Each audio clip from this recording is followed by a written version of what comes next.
Hi guys, welcome to Saudi Foodie Vlog. Today we are making homemade paneer. Yummy taste, easy to make, so soft. No preservatives. In a pan, full fat milk 2 liters. Boil for 10 minutes on medium heat. Now add lemon juice 2 tablespoons. Stir. Cook for 10 minutes on medium heat.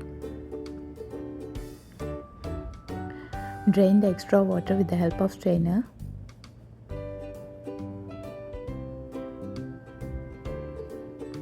Transfer to a cotton cloth. Rest for 15 minutes. Heavy weight on top.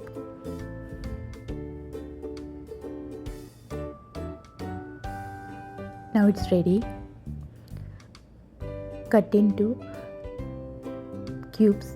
You can make curry, any recipes, sweet also. Thanks for watching.